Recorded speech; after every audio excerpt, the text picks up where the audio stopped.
ধূপ পিঠা ধূপা পিঠা ধূপ পিঠা একৰ্ডিং টু হেমকোষ অভিধান তাত ধূপ পিঠা বুলি কেতিয়াও নাই।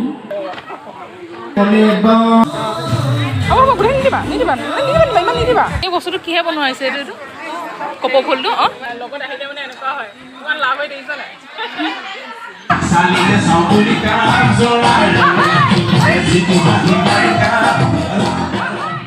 নমস্কাৰ নতুন এটা ভিডিঅ'লৈ আপোনালোকক স্বাগতম জনাইছোঁ। মই এতিয়া আছোঁহি বৰ্তমান শিৱসাগৰ মেলা চকত আছোঁহি। ইয়াত বিহু সন্মিলন পাতিছে আৰু তালৈকে বুলি এতিয়া আহিছোঁ। আচলতে তাত আজি পিঠা পনাৰ প্ৰতিযোগিতা আছে আৰু তালৈকে বুলি সংগীতা আহিছে জইন কৰিব আৰু তাই মই আহি পাইছোঁহি। এতিয়া বৰ্তমান আছোঁ শেৱালি ঘৰত। সকলো ব্যস্ত হৈ আছে আৰু তেতিয়ালৈ ব'লক একবাৰ তাতে গৈ আপোনালোকক লগ পাই আছোঁ আৰু অনুষ্ঠানৰ কিছু মুহূৰ্ত আপোনালোকক দেখাম। এইফালে বাবুৱে পৰা ধুনীয়া গ্লাছ পেইণ্টিং কৰি আছে। মাজত কি কালাৰ দিবা? ইয়াত কি কালাৰ দিবা? ব্ৰাউন। ইয়াত গ্ৰীণ লিফ্টত। এইয়া বাবু ধুনীয়াকৈ কালাৰ কৰি আছে। আৰু এয়া বৃহত্তৰ মেলাচাকৰ মহিলা সমিতিৰ সৌজন্যত ৰঙালী বিহু সন্মিলন আমি আহি পালোহি শেৱালি ঘৰৰ ওচৰতে আৰু আহিয়ে দেখিছোঁ হুঁচৰি আৰম্ভ হৈছে।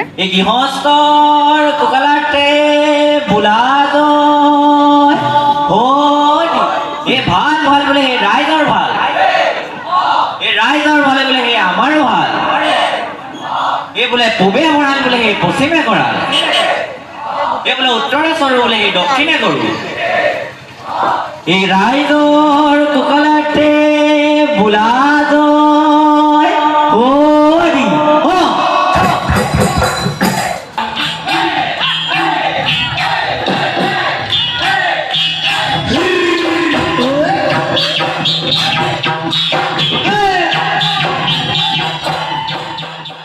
আৰু হুঁচৰি যোৱাৰ পাছতে এয়া আৰম্ভ হৈছে কণী যুঁজৰ প্ৰতিযোগিতা।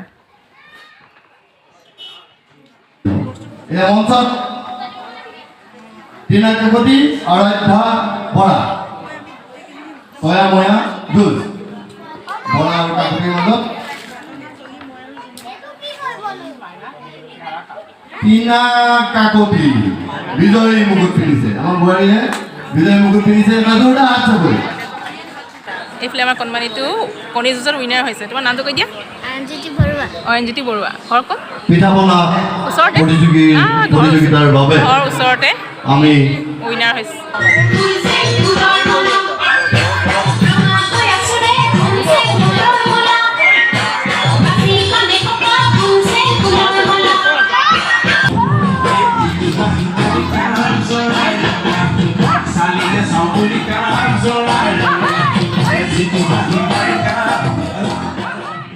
আৰু এতিয়া পিঠা পনাৰ প্ৰতিযোগিতা আৰম্ভ হ'ব। আমি গোটেই বস্তুখিনি লৈ পেলাই ষ্টেজলৈ আহিলোঁ। এয়া সংগীতাই গোটেইখিনি যা যোগাৰ কৰি আছে, বস্তুখিনি উলিয়াই আছে বেগৰ পৰা আৰু লগতে বাকী প্ৰতিযোগীসকলেও এয়া যা যোগাৰ কৰি আছে। আৰু এগৰাকী আমাৰ পিঠা পনা প্ৰতিযোগিতাৰ বাবে আহি আছে বুলি কৈছে ঋতুপৰ্ণা বৰুৱা। ঋতুপৰ্ণা বৰুৱা এতিয়ালৈকে আহি পোৱাহি নাই, তথাপিও আমি নাম ভৰ্তি কৰিছোঁ। সকলো প্ৰতিযোগীকে নিজে সকলোখিনি এৰেঞ্জমেণ্ট কৰি ল'বলৈ কৈছে, সহায় কৰিবলৈ মানা কৰিছে। সেইকাৰণে মই ভিডিঅ'হে কৰি আছোঁ, তাই গোটেইখিনি কৰি আছে অকলে। এইফালে সকলো পিঠা পনা লাড়ু ঘৰতে বনাই লৈ আহিছে, ইয়াত এৰেঞ্জমেণ্ট কৰিছে সকলোখিনি। মানে এইখিনি কৰিয়ে আনোতেও বহুত কষ্ট হয়। আৰু এইফালে চাওক কাষতে এয়া খুৰী এগৰাকীয়ে উলিয়াইছে, গোটেইখিনি পেকেটত আনিছে, পেকেট কৰি আনিছে। বৰ্তমান টোটেল কিমানজন হৈছে এতিয়ালৈকে গম পোৱা নাই। আৰু এইফালে আঙুলি পিঠা উলিয়াই আছে সংগীতাই আৰু এইফালে নামখিনি লিখি লৈ আহিছে, সকলোখিনি ইয়াত লগাব এতিয়া। সংগীতাই ইয়াৰ আগতো পিঠা পনা প্ৰতিযোগিতাত ভাগ লৈছে আৰু তাই বিজেতাও হৈছে। এইফালে বটাত তামোল পাণ ৰেডি আৰু এইফালে ঘটিত পানী ভৰাবলৈ আছে। আৰু এইফালে কাষৰ খুৰীগৰাকীয়ে লৈ আহিছে থুৰীয়া তামোল, এয়া বটাত আছে। আৰু এইফালে সকলো পিঠা পনা লাড়ু পেকেটত আছে, পেকেট কৰি আনিছে। আৰু এইফালে জলপান কলপাতে ঢাকি থৈছে। সকলোৱে নিজৰ নিজৰ টেবুলবিলাক এৰেঞ্জমেণ্ট কৰাত ব্যস্ত হৈ আছে। আৰু এইফালে কাষতে আৰু এগৰাকী আহিছে, সকলোখিনি যা যোগাৰ কৰি আছে। এইফালে চাওক, এইফালে সৰু সৰু জাকৈ খালৈ এইফালে বাঁহৰ বস্তু আৰু এইফালে এইয়া তেওঁ জাপি এটা লগাইছে ডেক'ৰেশ্যনৰ কাৰণে। আৰু আমাৰ সংগীতাৰ এৰেঞ্জমেণ্টখিনি প্ৰায় হৈ গৈছে, অলপ কাম বাকী আছে। আৰু এয়া কাষতে আৰু এগৰাকী আহি পাইছেহি এইমাত্ৰ। এই আছে কপৌ ফুল বনাই আনিছে, এইয়া নতুনকৈ আহিছে তেওঁ। আৰু এইফালে পিঠা পনা, এইফালে জলপান আৰু লগতে তগৰ ফুলেৰে ডেক'ৰেট কৰিছে। আৰু জাপি যে লগাই আছিলে তেখেতৰ প্ৰায় হৈ গৈছে ডেক'ৰেশ্যনখিনি। অকণমান দেখাই দিম বুলি ভাবিছোঁ তেখেতৰ টেবুলখন। আৰু এইফালে চাওক নাচনী ঢুলীয়াই ডেক'ৰেট কৰিছে টেবুলখন। আৰু এইফালে পিঠা পনাখিনি, এইফালে চাহ জলপান সকলো ৰেডি। এইয়া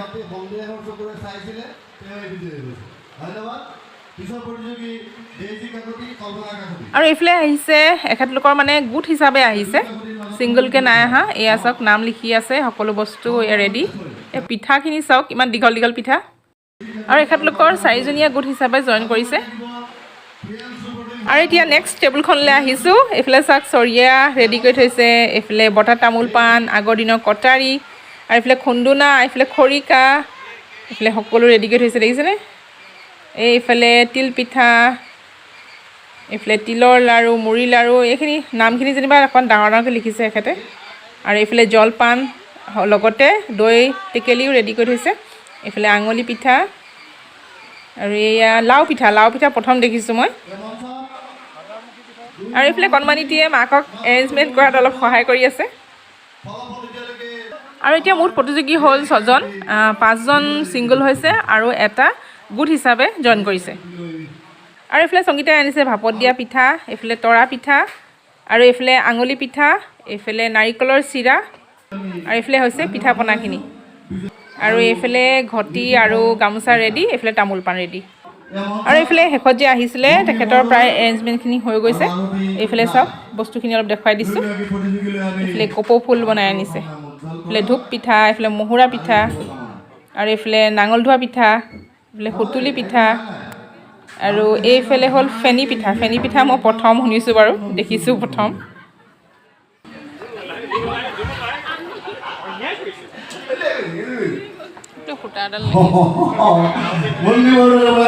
এইফালে চুঙা পিঠাও আনিছে। এইফালে সংগীতা ৰেডি হৈছে, বেষ্ট উইচেছ থাকিলে আৰু বাকী হ'ল নহয় যা যোগাৰ কৰি হৈ গৈছে। সেইটোৱে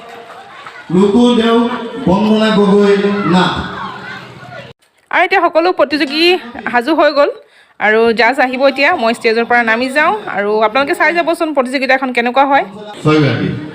লুলু বৰুৱা, সংগীতা দত্ত, নদী সামাজিক সাংস্কৃতিক গোষ্ঠী, কস্তুৰী বৰুৱা শইকীয়া, ৰিজুমণি গগৈ। আৰু এইফালে বিচাৰক মঞ্চত উঠিছে। বিচাৰক পিছে এগৰাকীহে, আমাৰ শিৱসাগৰ এগৰাকী বিশিষ্ট ব্যক্তি, যিগৰাকী ব্যক্তিয়ে বিভিন্ন ধৰণৰ বিচাৰকৰ মঞ্চত উপস্থিত হৈ বিচাৰক হিচাপে আমাৰ সমাজলৈ সুনাম কঢ়িয়াই আনিছে। বিচাৰক দীপালী বৰঠাকুৰ বাইদেউ। মোৰ অনুৰোধ তেখেতসকল দুয়ো মঞ্চলৈ আহক, মোক অকণমান সহযোগ কৰক, যিহেতু অন্য কোনো ব্যক্তিক এই সমাজত ইয়ালৈ আহিবলৈ দিয়া নহ'ব।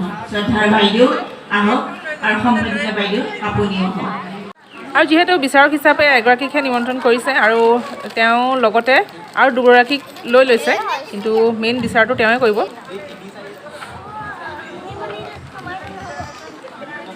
আৰু এয়া প্ৰথম প্ৰতিযোগীয়ে শৰাই আৰু গামোচালৈ বিচাৰকক আদৰণি জনাইছে।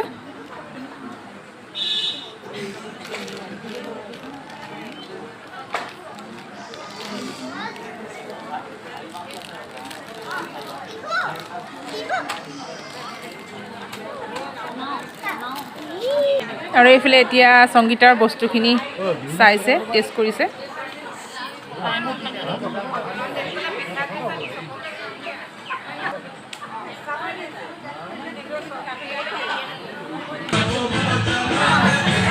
আৰু এই প্ৰতিযোগীসকলৰ বিচাৰকে বিচাৰ কৰাৰ পিছতে এয়া জলপানখিনি ৰাইজলৈ দি দিছে খাবৰ কাৰণে। আৰু এয়া চাওক ধুনীয়াকৈ জলপান বনাই আনিছিলে, গুড় দি সকলো ৰেডি কৰি দিছে। এতিয়া এয়া ৰাইজসকলে খাব আৰু টেষ্ট কৰিব। অসমীয়াৰ যিটো থলুৱা দ্ৰব্য আমাৰ পৰিৱেশন কৰা হৈ গ'ল, গতিকে আপোনালোকে প্ৰতিযোগীসকলক খাবৰ ইচ্ছা আছে, আপোনালোকে খাওকহি, এইটো খাবলগীয়া বস্তু। গতিকে আপোনালোকৰ যদি কাৰোবাৰ খাবৰ মন আছে, আপোনালোক আহক, তেখেতসকলৰ বস্তুখিনিও দেখক, জুতি লওক, অসমীয়াৰ জুতিটো লওক। জুতিকাৰ খানা নহয় জানো, থলুৱা দ্ৰব্য, গতিকে লওক। আৰু এয়া বিচাৰকে সকলোকে মাতিছে টেষ্ট কৰিবৰ বাবে তোমাৰ আচলতে আহিছে কেনেকুৱা হ'ল অঁ খাই শেষে হ'ল এই বস্তুটো কিহে বনোৱা হৈছে এইটো কপৌ ফুলটো অঁ পিঠাগুড়ি দি বনোৱা হৈছে এইটো আগৰবাৰ খাইছিলোঁ আৰু এইফালে চাওক খাবলৈ পাৰ্মিশ্যন দিয়াৰ লগে লগে সকলো আহি গ'ল ষ্টেজলৈ বা সকলোৱে খোৱাত লাগিছে মই কিন্তু খোৱা নাই দেই মই খালি ভিডিঅ'হে কৰি আছোঁ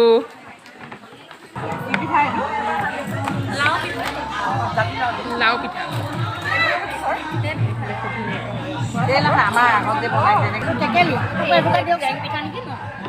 সকলোৱে খুব খাইছে কিন্তু মোৰ কেলৈ জানো বস্তুখিনি তেনেকৈ নিজে লৈ খাবলৈ বহুত বেয়া লাগিছে এয়া মই খালি ভিডিঅ'হে কৰি গৈছোঁ বস্তুখিনি চাই গৈছোঁ কেনেকুৱা কি বস্তু আছে চবেই খোৱাত লাগিছে পূৰা টেষ্ট কৰিছে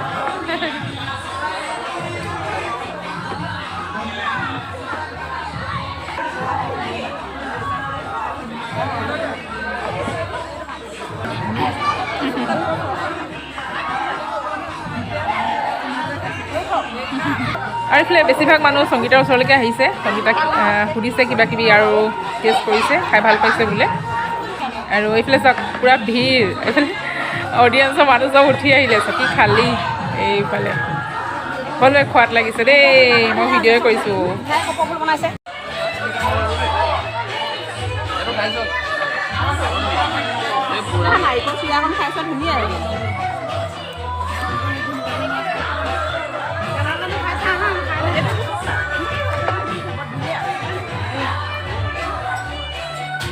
মজা হৈছে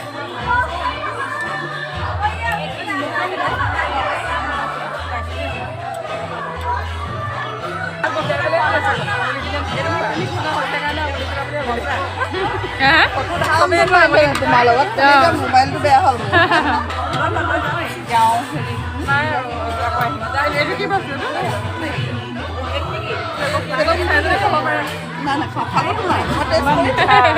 মিঠা থাকে ন মই সংগীতৰ পৰা এয়ে লৈছোঁ আৰু দেই মোৰো আছে দেই ব্লগ বনাই আছোঁ চাব দেখিছোঁ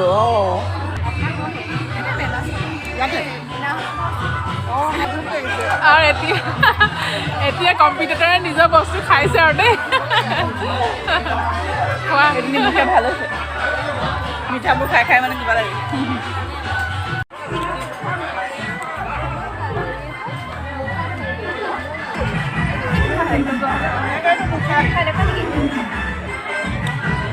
ওচৰে ন ওচৰে নালাগে হ'ব খোৱা তুমি খোৱা আৰু এইফালে দৈ অকণমান নাছিলে তাকে সংগীতে খাই পেলাই বোলে কৈছে এইফালে চিনাকি হোৱা ভণ্টিজনীৰ পৰা অকণমান জলপান লৈ লওঁ মই কিবা এটা দি দিয়া দিয়া আৰু তুমি কিবা এটা হ'ব হ'ব গোটেই নিদিবা ইমান নিদিবা মই এনেই অকণমান টেষ্ট কৰোঁ গুড় অকণ দি দিয়া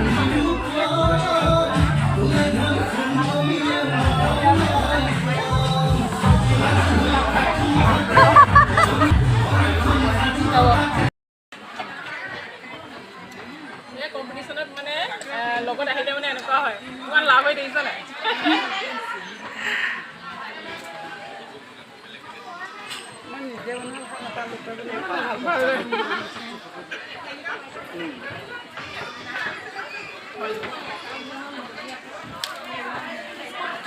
অলপ আগতে আমাৰ পিঠা বনা প্ৰতিযোগিতা অনুষ্ঠিত হৈ গ'ল বিচাৰকৰ আসনত বহি সম্যক জ্ঞানেৰে যিকণ পাৰোঁ সেইখিনি আমি বিচাৰ কৰি আমি কমিটিৰ হাতত ফলাফল অৰ্পণ কৰিছোঁ খন্তেক পিছতে কমিটিয়ে আপোনালোকৰ আগত ফলাফল দাঙি ধৰিব যি দ্ৰব্যৰ কাৰণে আজি অসম ভাৰতবৰ্ষতে নহয় ভাৰতবৰ্ষৰ বাহিৰতো বিখ্যাত এই তিল পিঠা খোলা বা খোলা চপুৰীয়া পিঠা এইটো পাবনে আমেৰিকাত কেতিয়াও নাপায় পাবনে আপোনালোকে অষ্ট্ৰেলিয়া অসমৰ বা ইণ্ডিয়াৰ বাহিৰত কেতিয়াও নাপায় ইমান এটা ধুনীয়া বস্তু ন মুখৰ জুতি লগা বস্তু এইটো কথা হ'ল কি অতি দুখৰ বিষয় সেই সকলোবিলাক আমাৰ যিখিনি থলুৱা দ্ৰব্য সেইখিনি আমাৰ লোপ পাই গৈছে কাৰণ আজিকালি মানুহবোৰ ইমানেই ব্যস্ত হৈছে, বিহু বুলি পিঠা বনাবলৈ কাৰো সময় নাই। হাতত পইচা ল'ব, সকলো যোগাৰ হৈ থাকিব, বজাৰত বিক্ৰী কৰিব, গতিকে তাৰ পৰা কিনি আনিলে বিহুটো থৈ দিয়ে। কিন্তু বৰ দুখৰ বিষয়। আটাইতকৈ ডাঙৰ কথা কি, আজিকালি এই যে আমি যিবিলাক আমাৰ অসমীয়া থলুৱা দ্ৰব্যবিলাক, এই থলুৱা দ্ৰব্যবিলাক আজিকালি ইউটিউবত ইমানেই প্ৰচলন হৈ গৈছে, ইউটিউব চাই চাই চাই চাই সকলোৱে বনাব পৰা হৈছে বা আগবাঢ়ি গৈছে। কিন্তু কথা হ'ল কি, আমাৰ যিখিনি থলুৱা দ্ৰব্য, আমাৰ থলুৱা দ্ৰব্যখিনি সঁচাকৈয়ে অসমৰ বাহিৰে অন্যত নাপায়। গতিকে মই ভাবোঁ ইউটিউবক অনুকৰণ কৰি কেতিয়াও আপোনালোকে এই বস্তুখিনি নকৰিব, নহ'লে হেৰাই যাব। আজিকালি যুগত ল'ৰা ছোৱালীয়ে নৱপ্ৰজন্ম, উঠি অহা নৱপ্ৰজন্মই খোলা চপৰীয়া পিঠা, সুতুলি পিঠা, জুলীয়া পিঠা, টোপা পিঠা, ভাত পিঠা, ফেনী পিঠা এইবোৰ চিনিয়েই নাপায়। কি চিনি পায়? Maggi, chowmein. উঠি অহা নৱপ্ৰজন্মই অসমীয়া পিঠাবিলাকৰ নাম জানেনে বাৰু? জানেনে বাৰু অসমীয়া পিঠা? কোনেও নাজানে। কিন্তু আজি ইউটিউবক ফ'ল' কৰি বস্তু বনাইছে। আগৰ দিনত পিঠাবিলাকত কোনোবাই বাৰু বেকিং ব্যৱহাৰ কৰিছিলেনে? নাই কৰা। চেৰি ব্যৱহাৰ কৰিছিলেনে? নকৰে। ৰং ব্যৱহাৰ কৰিছিলেনে? নকৰে। গতিকে যিটো নিভাজকৈ কৰিব লাগে। আৰু বিশেষকৈ যিটো আমাৰ চবেই কৈছে ধূপ পিঠা, একৰ্ডিং টু হেমকোষ অভিধান, তাত ধূপ পিঠা বুলি কেতিয়াও নাই। সেইটো আছে বৰ পিঠা বুলি, যিটো আমি পিঠাগুড়িখিনি শালি চাউলেই হওক বা লাহি চাউলেই হওক, পিঠাগুড়িখিনি গুড়ৰ লগত গুলি আমি যিটো বনাওঁ সেইটোক কয় বৰ পিঠা। কিন্তু মানুহে সহজ কৰিছে, জুলীয়াকৈ বনাই কেনে তাক জুলীয়া পিঠাও কয়। সেইটো বৰ্তমান এতিয়াও চলি আছে। প্ৰকৃত বৰ পিঠা হ'ল সেইটো। আৰু যিটো এতিয়া কৈছে জোন পিঠা, তিল পিঠা, সেইটো প্ৰকৃততে আগৰ দিনত কুমাৰ ঘৰত অৰ্ডাৰ দিছিলে খোলাৰ কাৰণে। খোলা এখন বনাই, বহলকৈ খোলা এখন কুমাৰে তৈয়াৰ কৰি দিয়ে, তাত বৰা চাউলৰ গুড়িত বনাই এখন পিঠা কাঁহীখনৰ লেখীয়া হয়, তাত তিল দি দুজাপত থয়, সেইকাৰণে তাক খোলা চপৰীয়া বা খনীয়া পিঠা কয়। তাৰ নামটো হ'ল খনীয়া পিঠা। তিল পিঠাটো কোনটো? যিটো আমি চলাই আছোঁ বৰ্তমান, কোনোবাই ঘূৰাই ঢাৰিলুৱে দি লৈছে, কোনোবাই চেপত বনাইছে, সেইটো তিল পিঠা। আৰু সেই তিল পিঠাটোৰ খোলাখনত বনোৱা বা কেৰাহীখনৰ তলিটোত বহলকৈ ডাঙৰকৈ বনাই জোন পিঠা, খোলা চপৰীয়া পিঠা বা খনীয়া পিঠা বুলি কয়। আমি অকল এটা বস্তুৱে নাচাওঁ, উপস্থাপন কেনেকৈ কৰিছে, কি পাত্ৰ ব্যৱহাৰ কৰিছে, বানানকেইটা শুদ্ধ হৈছে নাই। কাৰণ একৰ্ডিং টু হেমকোষ অসমীয়া থলুৱা দ্ৰব্য আখৈ শব্দটো যদি কোনোবাই দন্তীয়া সতৰিকাই হৈ লিখে আমি কাটিয়ে দিম। সুতুলি পিঠাটো লিখোঁতে মূৰ্ধন্যাত নে দন্তীয়াত, আমি সেই বানানখিনিও আমি নিৰীক্ষণ কৰোঁ, খুটি নাটি মাৰি আমি চাওঁ। হয়তো কোনোবা জয়ী হৈছে, কোনোবা পৰাজয় হৈছে। সেইটো বেয়া পাবলগীয়া কথা নহয়। আজি এই মঞ্চত অসমীয়া থলুৱা দ্ৰব্য লৈ আপোনালোকে অংশগ্ৰহণ কৰিছে, সেইটো অতি গৌৰৱৰ কথা। মই ভাবোঁ চবৰাকী প্ৰতিযোগীৰ কাৰণে আপোনালোকে এটা ডাঙৰ হাত চাপৰি দিয়ক। এয়া হ'ল প্ৰেৰণা। যিসকল প্ৰতিযোগীয়ে আজি আমাৰ মাজত প্ৰতিযোগিতাত জয়ী হৈছে তেওঁলোকক ধন্যবাদ জনাৰ লগতে আৰু যিকেইগৰাকী পৰাজয় বৰণ কৰিছে তেওঁলোককো আন্তৰিক ধন্যবাদ জনাইছোঁ। কাৰণ পৰাজয় হাঁহিমুখে স্বীকাৰ কৰাটোৱে আটাইতকৈ ডাঙৰ ধৰ্ম। প্ৰথম ফলাফল লাভ কৰিছে কস্তুৰী বৰুৱা শইকীয়া, দ্বিতীয় ফলাফল নদী আৰু নাৰী সাংস্কৃতিক গোষ্ঠী, তেখেতসকলে দ্বিতীয় পুৰস্কাৰ, আৰু তৃতীয় যুটীয়াভাৱে লাভ কৰিছে লুলু নেওগ বৰুৱা আৰু বিতুমণি বৰুৱা। আৰু এইদৰে আমি এখন মঞ্চৰ পৰা কিছু অভিজ্ঞতা আৰু কিছু শিক্ষা লৈ ঘৰমুৱা হ'লোঁ। আজিৰ ভিডিঅ'টো ইমানতে সামৰিছোঁ। ধন্যবাদ।